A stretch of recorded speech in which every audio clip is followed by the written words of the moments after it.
Today I'm going to be ranking all the Hashira. Now this is going to be a controversial video as every ranking video is, but I will be giving my reasoning behind the rankings. This ranking will include every Hashira we get a name for, so unnamed Hashira who doesn't get any feats anyway won't be included.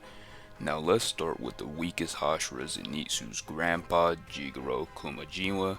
He gets the number 15 spots that he just has no feats to go off of, and he's an old man at the current point in the story, so his physicals are probably not what they used to be. In the number 14 spot, we have Urokodaki. He gets outpaced by Nezuko, who is turning back into a human, so he is kinda slow. He uses the most basic breathing style without having lull since Giyu created that. But he's not as old as Zenitsu's grandpa, so he should be better than him physically, but he doesn't have any feats to go off of, so that's why he's in the number 14 spot. In the number 13 spot, we have Shinjiro, who is Rengoku's dad. He was able to defeat Lower Moon 2 by himself while drunk, and he's not as old as Zenitsu's grandpa and Urokodaki, so he should have better physicals than them. But besides that, he doesn't have any other feats to go off of, so that's why he will get the number 13 spot. Number 12 is Shinobu. She scales to Doma in speed, and Doma said that she could have probably defeated him and cut off his head had she had the strength.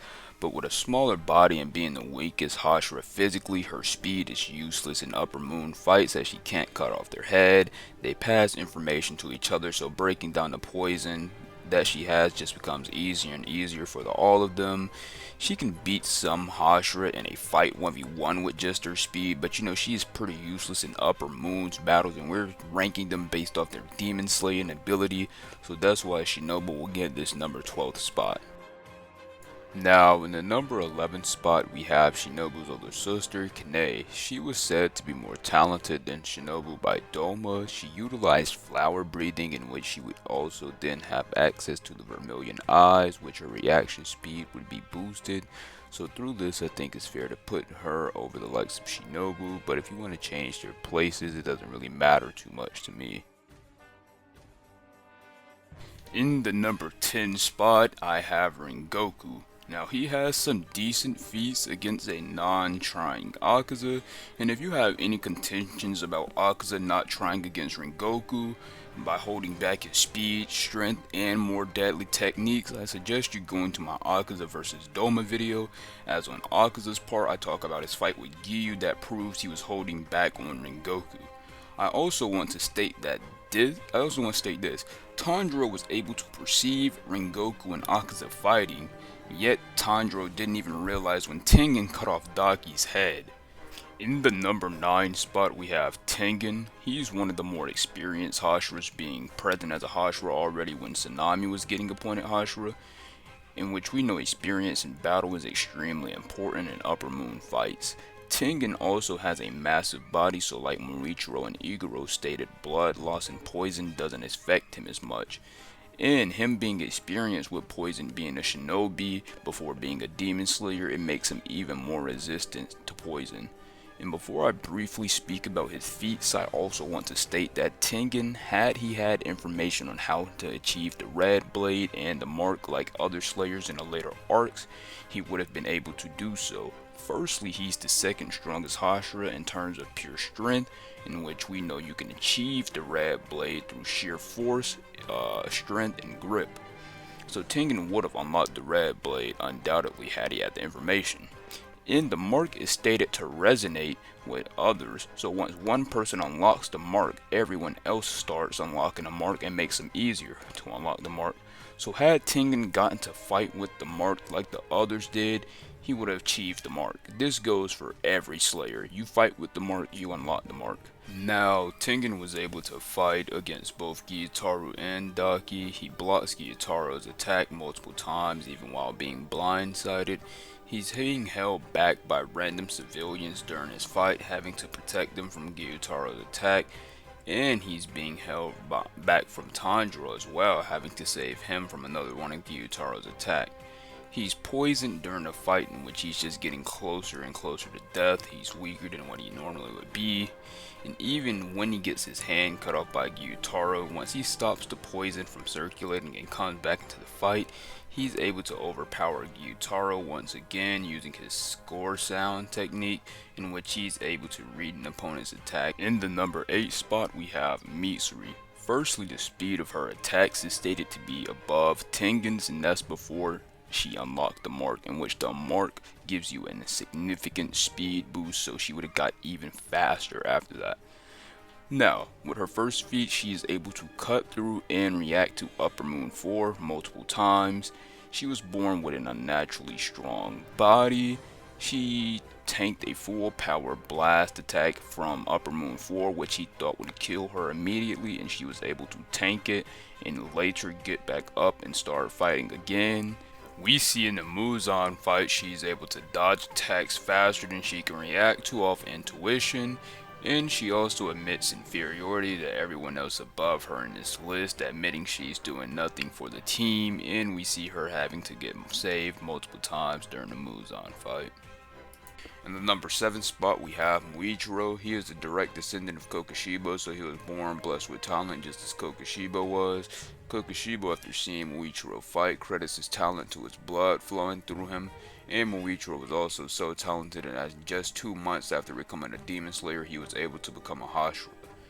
Now, on to his scaling. To start his fight with Gyoko, he gets tagged twice due to having to protect some swordsmiths, and he tries to fight Gyoko after they leave, but it gets immediately tagged by one of Gokyo's blood demon art, the vase. And now where this does mean Gyoko is faster than base Muichiro, it also shows Muichiro is inexperienced in battle. We also hear Tsunami say the reason that Muichiro got taken out so early in the Kokushibo fight was due to his inexperience. After Muichiro gets out the vase in his fight against Gyoko, he unlocks the mark, in which he is able to tag Gyoko before he's able to switch to the other vase. He's then able to cut through Gyoko's attack, and even once Gyoko transforms into his strongest form, Muichiro is able to blitz him and cut off his head. In the Kokushibo fight, Muichiro gets defeated with no difficulty, but later on he is able to unlock the see-through world, which buffs your base and reaction speed, and he is able to then dodge Kokushibo's attacks, and is able to save Tsunami from one of Kokushibo's attacks. He is also able to turn his blade bright red before he dies using pure grip strength. In the number 6 spot, we have Iguro. I want to start off stating he was less fatigued and less injured than all the other pillars at the start of the Muzan fight, because he and Kanroji didn't have to fight against an Upper Moon like everyone else. He is small, so he is also more susceptible to blood loss and poison. Now, on to feats. Iguro was able to save Tanjiro from one of Muzan's attacks. Iguro was able to tag Muzan and defend against his attacks, but base Iguro does admit inferiority to the other pillars, Tsunami, Giyu, and Gyome, saying he wishes his attacks could be as effective as theirs. Iguro pushes himself to unlock the mark as well as Red Blade from gripping his sword tightly, but through doing this he nearly passes out mid-battle from a lack of oxygen. Since he's on the weaker side, it takes more for him to unlock Red Blade. After unlocking these amps though, Iguro is able to tag Muzan again, dealing more effective blows, this time slowing down his regeneration. Iguro is also able to access the see-through world for just a moment, but he gets his eyes taken out by one of Muzan's attacks, so we don't get to see him use it much. He is able to continue fighting without his sight, and even saves Tanjiro from one of Muzan's attacks. He goes on to fight Muzan with Tanjiro some more, but I won't talk about those feats right now, as Muzan was just getting weaker and getting more exhausted due to Tamayo's poison, so these are his more impressive feats I just named. Now in the number 5 spot, we have Tsunami. He was equal to base Giyu in the Pillar Training Guard. They stalemated. He was one of the more experienced Hashira, stating that his battle experience was keeping him alive. He was able to fight against a suppressed base Kokushibo while he was also in base Kokushibo, stating Tsunami matching his technique made him want to try harder. He has rare blood, which makes demons drunk and makes them harder to fight. He has insane endurance, being able to keep fighting after getting tagged by Kokushibo, in which he was stopping his guts from spilling out by just flexing his muscles. Tsunami goes on to unlock the Demon Slayer mark, in which it would make him way faster. He is then able with Guillaume to pressure base Kokushibo, being able to land an attack on him. And in the Muzan fight, he's one of the main aggressors in the Muzan fight, being able to cut him multiple times and dodge a lot of Muzan's attacks. And after he unlocks Red Blade by clashing with Gyu and his offensive power gets raised, he's able to cause even more damage to Muzan. Now in the number 4 spot we have Gyu. He was equal to Tsunami in base. In the Pillar Training Arc they stalemated. He has the best defensive technique, being Law, which could somewhat defend against Akaza's strongest attack, and he could defend against Muzan's whips with Law. He has the most endurance out of the pillars, being able to fight the entire Akaza fight, Muzan fight, and he is the only pillar still conscious enough and with enough strength to be able to fight Demon King Tanjiro. Literally every other pillar was down, finna die. He saves Tanjiro multiple times in her Akaza fight. Gyu unlocks the mark and makes Akaza have to speed up to match his speed. He clashes with Akaza multiple times. He's able to dodge Muzan's tentacles. For the first half of his fight against Muzan, he's fighting with a broken blade, as Akaza broke his blade back in his fight with him. Tsunami tosses Gyu a new blade mid-battle and they clash, turning his and Tsunami's blade red, so he unlocks Red Blade, and even after Gyu gets his arm cut off by Muzan, he's able to pin down Muzan with the help of Tanjiro. Number 3 is Guillaume. He has multiple statements of being the strongest demon slayer of his era. He has the largest body, so poison and blood loss takes longer to kill him. He is the strongest pillar physically. He is able to awaken the mark at will. He is able to react and dodge attacks from Kokushibo. He's even able to tag Kokushibo multiple times with the help of Tsunami. And had Tsunami said had he not been there to save him, Kokushibo would have cut off his limbs and killed him. He's also able to access the see-through world, which helps him contend with Kokushibo even more. He then goes on to create Red Blade by himself in the battle against Muzan, and is able to blast off parts of Muzan, being stated to be one of the main aggressors in a battle against Muzan. Number 2 is Michikatsu Sugekuni. He was born talented, just not as talented as Yoriichi. We see Morichiro, who is a direct descendant of Kokushibo 500 years later, is so talented that they're able to become a Hashira in just 2 months. Kokushibo credits Morichiro's talent to his blood flowing through him. He possessed the mark as well as the see-through world. He created moon breathing, in which, just like sun breathing, it was too powerful to pass down, having no successors. And it was stated that him or Yoriichi was unmatched, having no equals. He was trained in swordsmanship as a child and trained in swordsmanship by Yoriichi, and we see how useful the Pillar Training Arc was, so being taught skills by Yoriichi would undoubtedly be more useful.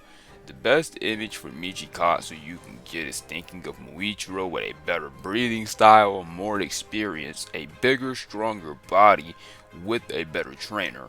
Imagine that, then you're just starting to scratch the surface of how strong Michikatsu was as a slayer. In the number 1 spot we have Yoriichi. He was born with the mark as well as the see-through world. He also possessed the selfless state in which he would have no battle spirit. He was born with a strong body. He is the creator of breathing style and uses the strongest breathing technique, sun breathing. He was born talented with no equal. He was able to turn his blade red at will and possessed the strongest red blade. For feats, he was able to blitz and one-shot Muzan without getting hit once. He was able to blitz and defeat Kokushibo as an old man, being stated even at 80 years old to be in his prime still. In the series, Tanjiro states he doesn't have talent like Yoriichi. Muzan states that normally the Pillar's Red Blade wouldn't even slow down his regeneration. That is only because of Tamayo's poison that it was affecting him. Meanwhile, Yoriichi's Red Blade completely stopped Muzan's regeneration. Muzan states Tanjiro's blades wings are nothing compared to Yoriichi's, and Yoriichi is just called a monster and unrivaled by everyone in the series, so he gets the #1 spot without a doubt. And I also want to state this for anyone who didn't know Yoriichi and Michikazu were Hashira. Yoriichi calls the Hashira his comrades. Only Hashira are able to attend the Hashira meetings with the master of the Demon Slayer Corps, in which we see Yoriichi is there when he gets told by the master of the corps to not kill himself over Michikazu being turned into a demon and him letting Muzan escape, because the other pillars got mad over it and demanded he die. Those confirm it, and I just want to say also, thinking the two strongest Slayers who were unrivaled in that generation wouldn't have been Hashira just doesn't make sense. But if you let me know what you think about this list, and if you'll want me to make a video on ranking them in terms of 1v1ing or what you would like to see a video on.